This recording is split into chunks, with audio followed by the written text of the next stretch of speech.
Hi there, it's Kovu, and I've probably tried to make this video like at least like 7 times. I can't stand myself, so that's fun. No, but hey, thought I'd make a little update video because I missed March, because nothing really that exciting happened in March, and it's still a bit too early to make like an April update, because most parts of the month of April haven't even come yet. So yeah, but some stuff happened and I thought that maybe you guys would appreciate knowing. So this video is going to be one take and it's going to be like, kind of like my last video, so if you watch that. But it's not going to be as like, well, it's going to be like informative in a way, but it's not going to be as general. It's just like an update thing. So basically my mental health is not at its worst, like at all. But it's also not at its best. Right, so sorry, I'm a bit tired, it's still quite early in the morning. So for quite a while, or for a really long time, people in my life have said that, hey Kovu, you should go see a psychiatrist again.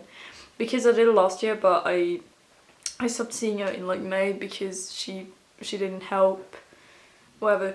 But some people have been like, hey Kovu, you should get a psychiatrist.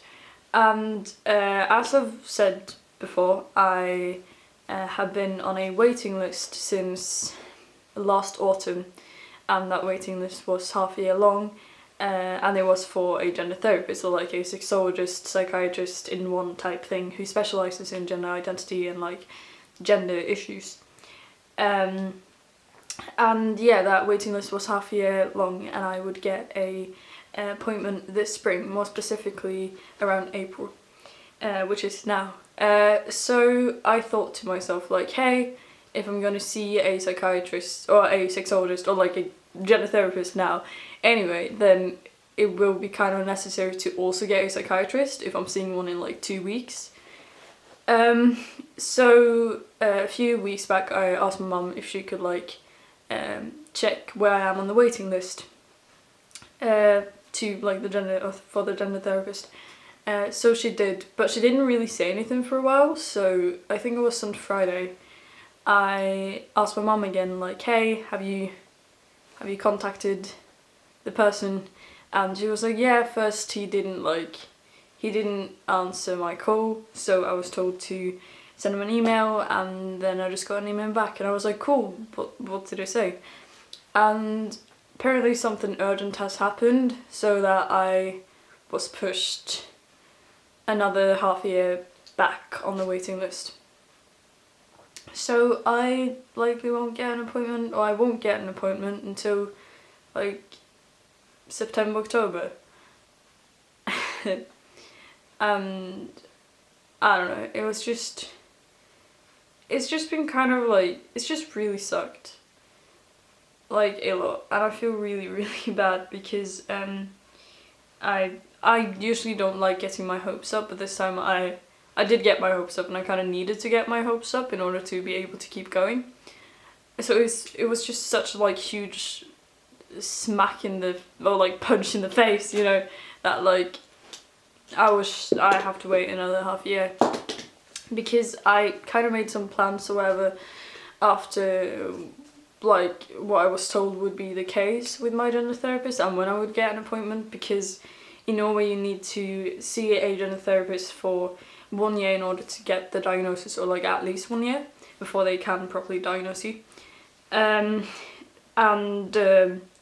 If I got my first, or had my first appointment this April, then that would be April next year.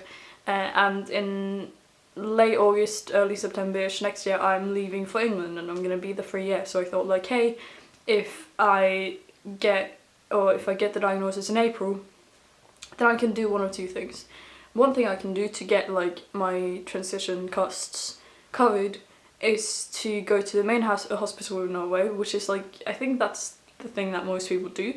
Go to the main hospital in Norway and they get some appointments there, and after a bit they will be put on a waiting list for testosterone, which will be like 9 months to a year long, I think some people said.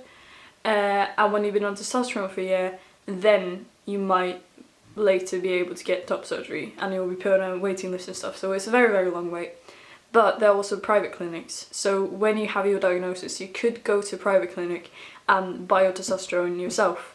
and then you'd get it pretty much right away. So I thought like, oh, maybe there is a chance that I could start on testosterone next year, because I'll get the diagnosis in April, I'm leaving late summer, early autumn, and I could get it, like maybe I could be on testosterone next year. And I'm really anxious about going to England, like I'm really looking forward to it, but there are some, you know, I get quite anxious normally, and I was like, hey, like imagine like being on testosterone, I could fully be myself when I go there, and so much of my anxiety will like reduce, and like it would just be really, really awesome. But now it's my first appointment won't be this April, it will probably be in September, October, which means that I will have gone to England, so I won't be able to finish my year of appointments.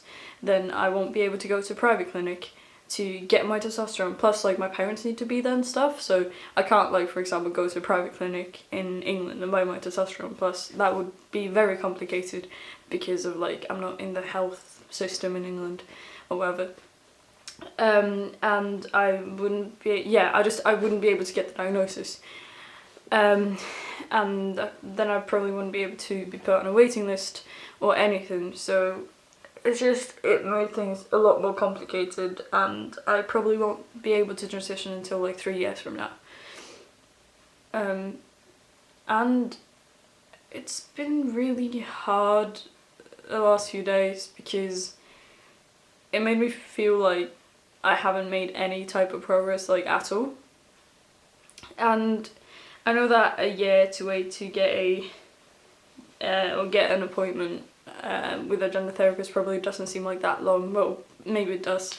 I know that I'm lucky I am on a waiting list and stuff, but it's just when you have to deal with it every single day. I'm just like hearing your voice like right now, like I'm really struggling with making videos these days, guys. Like you don't, like it's bad. Like my dysphoria is really, really bad, and I don't really know what to do with it, but my parents, they really want to try and help me, so after the Easter holidays they will contact my doctor and see if there's anything they can do. And I have a lot of supportive people and stuff, but it's just, I don't know what to do. I feel very helpless. I feel like I've been pushed back into that little helpless spot, and my mind has been growing, like, I don't know. It's been pretty bad. So I'm getting a psychiatrist though, because I'm not going to that gender therapist anytime soon, and I kind of need it. So yeah, that's why I haven't been as active on social media recently. And if I've seemed kind of down, then that's why. I haven't talked about it on any other social media yet. So yeah. But my battery is about to die, so I think I have to go now. Thank you so much for watching this video. Leave a comment if you like. I want to talk more about this issue in the future.